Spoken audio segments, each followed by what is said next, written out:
provided by Thomas Allgeier and Frennis, based on the most relevant posts on LinkedIn about MarTech in CW 2425.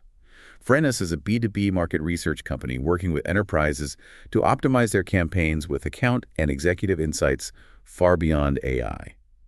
Welcome to the Deep Dive, where we cut through the noise to get you the most important nuggets of knowledge. And today, we're taking a close look at the top MarTech trends we saw buzzing across LinkedIn over the last couple of weeks. We're talking calendar weeks 24 and 25. That's right. And Thomas Allgeier's overview really flags a pretty decisive shift. It seems everyone's pushing towards strengthening those data foundations and then actually translating that data into automated AI-powered growth. Absolutely. And at the same time, it feels like there's a real focus on, leaner tech stacks, getting smarter, maybe doing more with less, but still delivering those richer customer insights. Right. So we'll be unpacking these key imperatives, really digging into what B2B marketing pros like you need to know. Okay, let's dive into that first big theme then. It was impossible to miss. This absolute imperative now to strengthen data foundations and critically improve the integration across platforms. This isn't optional anymore, is it? No, not at all. It's foundational. And what's fascinating is the nuanced discussion around the actual data platforms, like Daniel Laregi's comparison of Salesforce Data Cloud and Snowflake. Oh, yeah, I saw He laid it out really clearly.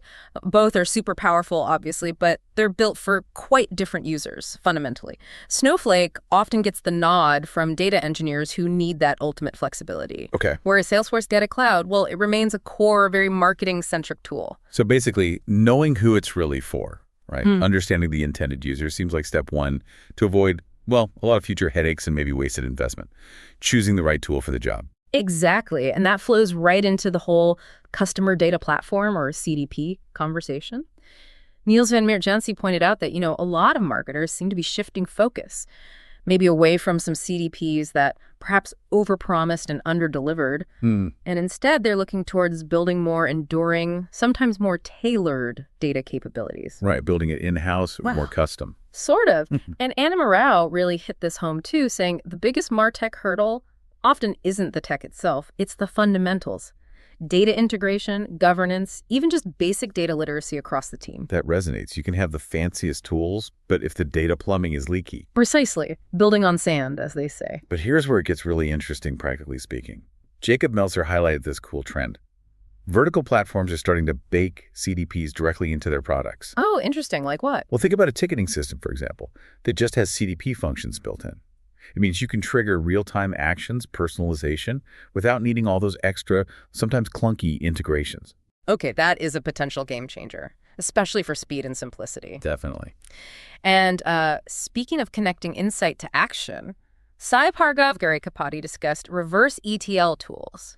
Things like high touch and census. Right, pushing data back out from the warehouse. Exactly. So your enriched data from the warehouse doesn't just sit there. These tools push it back into operational platforms. Salesforce, HubSpot, wherever your teams live. Gotcha. Which means you can power really personalized campaigns, smarter lead scoring, all based on that richer, centralized data. It makes the data active, not passive. So despite some of those, let's say, growing pains with CDPs, folks like Avanza Mod are still saying, look, modern CDPs, they're going to remain central, especially for ad performance and journey orchestration right through 2025.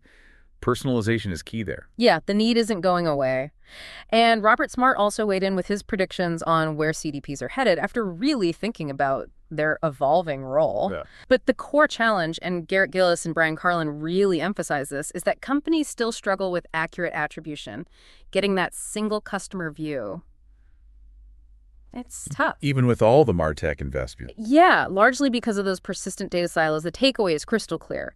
Integrated customer data isn't just nice. It's absolutely essential if you want omni-channel strategies to actually, work and feel seamless to the customer. And thinking about integration, Sarvendra Kumar Singh made a really strong case for Salesforce Marketing Cloud, calling it the essential architect. For pulling together all those different marketing tools and building journeys that actually have impact, moving beyond just, as he put it, duct taping tools together. Right, building something coherent. Exactly.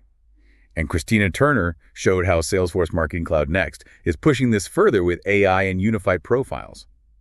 Munir Nejai was urging organizations, basically, get ready for this shift now. Makes sense. And on a super practical note, Parvesh Parmar had some advice for anyone using Adobe AEP, their real-time CDP. Just understanding the data flow within that platform can save marketers and consultants a ton of frustration. And Simon Lai mentioned Adobe real-time CDP is still seen as a leader in the space. Good to know. And one more really simple but smart tip from Garrett Ernie for marketing ops folks. When you build reports or views, put all the columns you think you'll ever need in there right from the start. So you don't have to keep tweaking it later. Exactly. Just makes getting the info you need way faster day to day. Streamlines things. Love that. And one final specific example on integration. David Arneman shared his experience sending confirmed purchase data from the back end straight into GA4. Okay, Google Analytics 4. Right, specifically for enhanced conversions in Google Ads. Yeah. It highlights, a specific technical challenge, but also the real incremental gains you get from that kind of precise data integration. Even small ones add up. Definitely. Okay, so if we zoom out a bit from just the data foundations, connect it to the bigger picture. Another huge focus on LinkedIn these past couple of weeks was, optimizing the MarTech stacks people already have and making smarter strategic choices to actually see some ROI. It's not just about buying more tech, is it? No, definitely not. It feels like the pendulum is swinging towards efficiency. Anthony Welchmode and Chris W., for instance, were both talking about trimming that tech bloat. Heard that phrase a lot. Yeah. Prioritizing tools that actually work well together, are well supported, and crucially deliver measurable ROI. And Jen Shapiro really hit on how overwhelming it is, over 8,000 tools. She stressed that sales leaders need to figure out what really helps their team sell, not just adds another login. It's a jungle out there, so how do you navigate it? Daryl Alfonso pointed to the PAPER framework. PAPER? Yeah, from the Customer Engagement book. Stands for planning, auditing, prioritizing, executing, and refining. Just a really practical, step-by-step way to build a MarTech roadmap without getting lost. That sounds useful. And Nimisha Chanda offered something similar, but specifically for startups, a whole marketing ops roadmap, mapping out tools and priorities from basically $0 up to $5 up to $5K a month in spend. Super helpful for leaner teams trying to figure out where to start. And we saw a concrete example, too. Raviteja Datta shared SoundCloud's journey, migrating their legacy MarTech stack. Oh, right, SoundCloud. Yeah, and the key takeaway was it wasn't just a tech project. It actually drove wider changes in the organization, helped them ditch the bloat, yes, but also embed messaging deeper into the actual product experience, tech-driving business strategy. That's a powerful connection, and it relates to what Franz Riemersma found company size really influences tech choices. How so? Well, his analysis showed larger enterprises. They tend to lean towards those big, comprehensive CDPs to handle the scale and complexity, whereas growth firms, they often prioritize CRM and marketing automation, need that speed, agility, focus. It shows there's no single right stack. It depends on your context. Makes sense. And on CRM specifically, Shivani Seth noted they're evolving, not just databases anymore, but becoming engines for smarter decisions, real-time growth. The brain of the operation, potentially. Kind of. And Jennifer Skirzipsar shared a really interesting migration story moving from HubSpot to Monday.com. Monday.com for CRM. That's interesting. Right. And the results were pretty compelling. Dashboards got used more, automation increased, they saved money, and maybe most surprisingly, sales team adoption of the CRM actually went up. Wow. Okay. Sometimes the less obvious choice fits better. Exactly. But then you have counterpoints, too. Will Youngman basically said, death to CRM journeys. Oh, strong words. Yeah.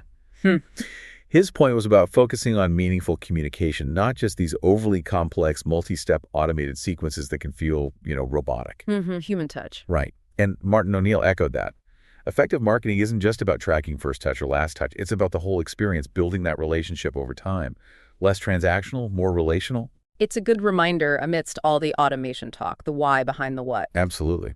And speaking of getting the basics right, Steve Armenti shared this cautionary tale about misdirected outbound. Ouch. Yeah. It really underscored how critical it is to respect and properly staff your marketing operations team. Getting targeting wrong because of an operational slip-up, that's costly and damaging. It's foundational. Totally agree. You need the ops engine running smoothly, which ties into Alicia Krilishin's message. Focus on building a system, not just chasing the latest growth hack. System over hacks. I like that. Yeah. Fewer tools, but make sure they're interconnected. Clear messaging, consistent follow-up. That's what makes a difference, she argued. And Mira Zamanchik agreed, effective MarTech architecture is all about interconnected tools and processes that help your GTM teams move faster and smarter. It's about the whole ecosystem working together. Yusra Magori also reminded us that email marketing, while maybe sounding simple, gets really complex at scale. Compliance, global operations. It's not trivial. Definitely not just hitting send. No. And for those exploring automation alternatives, maybe outside the big enterprise players, Damanpreet Kara Saizan provided a detailed comparison of NNN and Make.com. Ah, the workflow automation platforms. Exactly. Both popular options for connecting apps and automating stuff without necessarily needing deep coding skills. Good to know the options. Okay, so we've covered data foundations, optimizing the stack. Right. What's the third big pillar? Well, here's where it gets really exciting, and it kind of builds on everything else. The massive push towards AI and automation. It's not just hype anymore, is it? It feels like a fundamental shift, unlocking new levels of growth and efficiency. Yeah, it really feels like we're hitting an inflection point. So Hale Sidemeyer and Richard Vanderbloom, for example, both shared these compelling shortlists of AI tools that are actually boosting sales productivity now. Like what kind of tools? All sorts. CRM copilots helping with daily tasks, sophisticated data intelligence platforms like Clay, Instantly.ai, Substrata. The point is, these aren't just theoretical anymore. They're having a tangible impact on prospecting, outreach, even sales coaching. Real results. And going beyond single tools, Michelle Levin shared this amazing example of a low-code workflow he built. Yeah, what did it do? Get this. It automates meeting booking, lead scoring, and outreach. Completely end-to-end. He said it compresses manual cycles and books several meetings a week, basically on autopilot. Wow, that's the dream, right? Yeah. True automation freeing up time. Exactly. But then the question becomes, how smart can this automation be? How adaptable? Chris Trevetter highlighted HubSpot's dynamic sequences. Right, they adjust based on behavior. Yeah, they change the follow-up in real time depending on what the prospect does or doesn't do, which is crucial because Bill Stathopoulos made this really powerful point. Intent without infrastructure equals no replies. Okay, break that down. Basically, knowing someone might be interested having intent data is useless if your system isn't set up to act on it instantly. You need the plumbing to know what happened, who needs the info, what they should say, and when. Operationalizing intent, fast. Got it. The infrastructure has to be there to capitalize on the signal. Makes perfect sense. And Justin Norris pointed out something fascinating. Marketers are sitting on this absolute goldmine of customer data, especially in call recording tools like Gong. All those conversations. Exactly. He explained how AI can now take that raw material, actual customer language, and turn it into bespoke insights. You can use it to write landing page copy, refine product messaging, build sales decks, all using the words your customers actually use. That is incredibly powerful, directly tapping into the voice of the customer, scaled by AI. Right. And looking even broader, Brian Coleman talked about the shift to AI-native analytics in MarTech, moving towards more agile, predictive insights. So AI built in from the ground up, not bolted on. Kind of, yeah. And Ali Rizvi, working with PwC, outlined the huge growth potential, but also the governance challenges of these AI-native MarTech architectures. It's a big shift. Dikshant Dave even showed a comparison, the old fragmented stack versus this idea of an agentic AI layer. Agentic AI, what's that? Imagine a layer that kind of unifies everything, engagement, data, workflows, into one autonomous system. It's pretty futuristic, but it represents where things might be heading. A truly unified AI-driven engine. Wow, okay. And the applications are getting really creative too. Francesca Tabor highlighted how integrating AI shopping assistants with CRM and CDP leads to much more personalized shopping and smoother sales. Makes sense for e-commerce. Yeah, but my favorite example. Anna B. shared how Nick Z. from Wonder Sales used Clay, AI, and automation to create custom, catchy Dutch songs for prospects. Wait, songs? Seriously? Seriously, as part of their outreach, apparently it blew people's minds. Talk about adding personality and standing out. It just shows how AI can be used for efficiency and for genuine creativity and connection. That's brilliant. A Dutch song. Memorable for sure. Definitely memorable. Okay, so that covers the main themes we saw bubbling up. Beta, optimization, and the big one, AI and automation. If you enjoyed this deep dive, remember new editions drop every 2 weeks. And do check out our other deep dives too. We've covered account-based marketing, field marketing, channel marketing, AI and B2B marketing specifically, go-to-market strategies, and social selling. Lots of good stuff there. Yeah, absolutely. And as MarTech keeps racing ahead, fueled by data and AI, here's something to chew on. Looking at your current setup, your stack, your data. What single foundational change could you make right now that would unlock the most significant AI or automation potential for your team, for your specific goals? Something to think about. Great closing thought. Thanks for joining us on the Deep Dive. Don't forget to subscribe so you catch our next exploration.